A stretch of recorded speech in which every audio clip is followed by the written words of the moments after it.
Hi hello ನಮಸ್ತೆ, welcome back to my YouTube channel. ಎಲ್ಲರೂ ಹೇಗಿದ್ದೀರಾ? ನಾನು ತುಂಬ ಚೆನ್ನಾಗಿದ್ದೀನಿ. ನೀವೆಲ್ಲರೂ ಚೆನ್ನಾಗಿದ್ದೀರಾ ಅಂತ ಭಾವಿಸ್ತಾ ಇವತ್ತಿನ ರೆಸಿಪಿ ಸಿಂಪಲಾಗಿರೋ ಒಂದು ತರಕಾರಿ ಪಲ್ಯ ಮಾಡಿ ತೋರಿಸ್ತಾ ಇದ್ದೀನಿ. ಬನ್ನಿ ಹೇಗೆ ಮಾಡೋದು ಅಂತ ನೋಡೋಣ. ಮೊದಲಿಗೆ ಒಂದು ಕುಕ್ಕರ್ ಇಟ್ಟು ಎಣ್ಣೆ ಹಾಕಿ, ಎಣ್ಣೆ ಬಿಸಿ ಆದ ನಂತರ ಸಾಸಿವೆ, ಕರಿಬೇವಿನ ಸೊಪ್ಪು, ಹಿಂಗು ಹಾಕಿ ಆನಿಯನ್ ನಾನಿಲ್ಲಿ ಒಂದು ಮೀಡಿಯಮ್ ಸೈಜ್ ಆನಿಯನ್ ತೊಗೊಂಡಿದ್ದೀನಿ.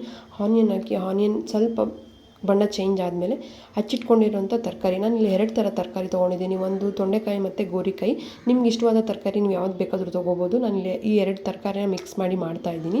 ಇದರೊಟ್ಟಿಗೆ 2 ಮೀಡಿಯಮ್ ಸೈಜ್ ಕಟ್ ಮಾಡಿರೋಂಥ ಟೊಮೊಟೊ ಹಾಕಿ 2 ಮಿಕ್ಸ್ ಮಾಡಿ ಹಸಿ ಸ್ಮೆಲ್ ಹೋದ್ಮೇಲೆ ಮನೇಲಿ ನಾನು ಪ್ರಿಪೇರ್ ಮಾಡ್ಕೊಂಡಿರೋವಂಥ sambar powder 2 spoon sambar powder ಹಾಕಿ ಸ್ವಲ್ಪ ನೀರು ಆ್ಯಡ್ ಮಾಡಿ ರುಚಿಗೆ ತಕ್ಕಷ್ಟು ಉಪ್ಪು ಹಾಕಿ ಮಿಕ್ಸ್ ಮಾಡಿ ಕುಕ್ಕರ್ ಮುಚ್ಚಳ ಮುಚ್ಚಿ 2 ವಿಸಲ್ ಕೂಗಿಸಿದ್ರೆ ಬೇಯುತ್ತೆ. ಇದರೊಟ್ಟಿಗೆ ನಾನು ಚಪಾತಿ ಮಾಡ್ಕೊಂಡಿದ್ದೆ. ನೀವು ನಿಮ್ಗೆ ಇಷ್ಟವಾಗಿರೋದು ಯಾವುದಾದ್ರೂ ಮಾಡ್ಕೊಬೋದು. ಚಪಾತಿ, ದೋಸೆ. ಫೈನಲಾಗಿ ಸ್ವಲ್ಪ ಕೊತ್ತಂಬರಿ ಸೊಪ್ಪು ಉದುರಿಸಿ ಪ್ಲೇಟಿಂಗ್ ಮಾಡಿದ್ರೆ ಮುಗೀತು.